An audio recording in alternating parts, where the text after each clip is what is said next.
এরা কিভাবে তেল দিয়ে আকাম করা যায়, বলৎকার করা যায় সেইগুলা শিখায়। মসজিদের মধ্যে মাজার তো বহুত ভালো আছে, আল্লাহর একটা সৃষ্টি। হয়তো কিছু পাগল ফকির মানসিক রোগীর একটা ফাতা খায়, তার নাম আমরা গাঁজা কন। কিন্তু তারা যে এই ধর্মের নেশা পান করাইয়া এই ছোট ছোট বাচ্চাদেরকে ফাইউফতের ইবাদত শিখায়, এই ভণ্ড মোল্লার গোষ্ঠী একটা বলৎকারের বিরুদ্ধে মানববন্ধন করে নাই। আল্লাহ ডাইরেক্ট বলৎকার নিষেধ করছে, বলৎকার নিষেধ করছে। এই ফাইউ যোদ্ধা এই ধর্মের লেবাস পরে আমরা মসজিদ করেছি, মাদ্রাসা করেছি, সেখানে ধর্মীয় ট্রেনিং, মানুষ কিভাবে সুপথ প্রাপ্ত হবে সেগুলো হবে। সেইখানে এরা কিভাবে তেল দিয়ে আকাম করা যায়, বলৎকার করা যায় সেইগুলা শিখায়। মসজিদের মধ্যে দর্শন করতেছে।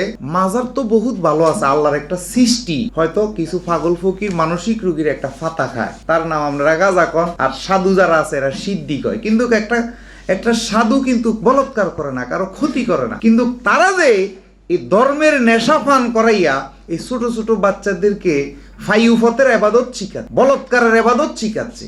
এইগুলোর জন্য একটা কঠিন বাজেট রাখতে হবে, সরকারকে মনিটরিং করতে হবে।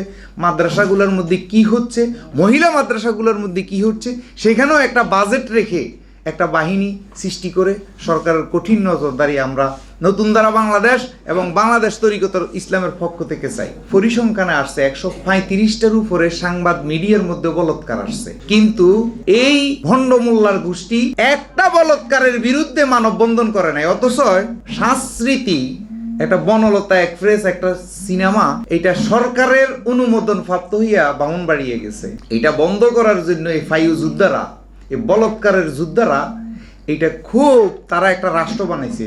বামনবাড়িয়া দেখেন এটা করতে দিবে না।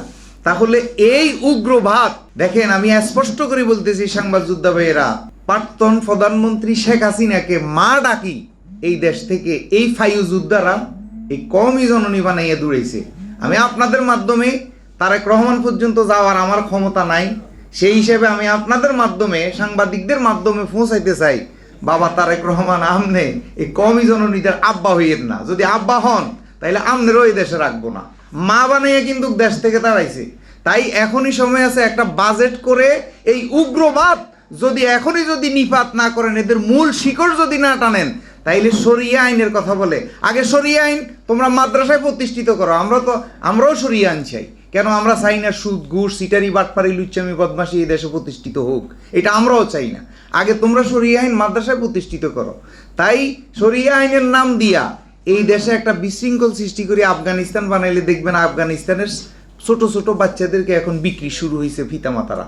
তাই আমাদের দেশটাকেও এইভাবে এই ধ্বংস লীলা না নেওয়ার জন্য আমাদের এইরকম কঠিন একটা বাজেট চাই, যে বাজেটটা তারেক রহমান করবে, যে এই উগ্রবাদকে, এই মোব সন্ত্রাসীকে, তহিদি জনতা, এরা কারা, এদের মূল শিকড় উঠেই ফেলে দেওয়ার জন্য একটা বাজেট আমরা নতুন ধারা বাংলাদেশ এবং বাংলাদেশ তরিকত ইসলামের পক্ষ থেকে চাই।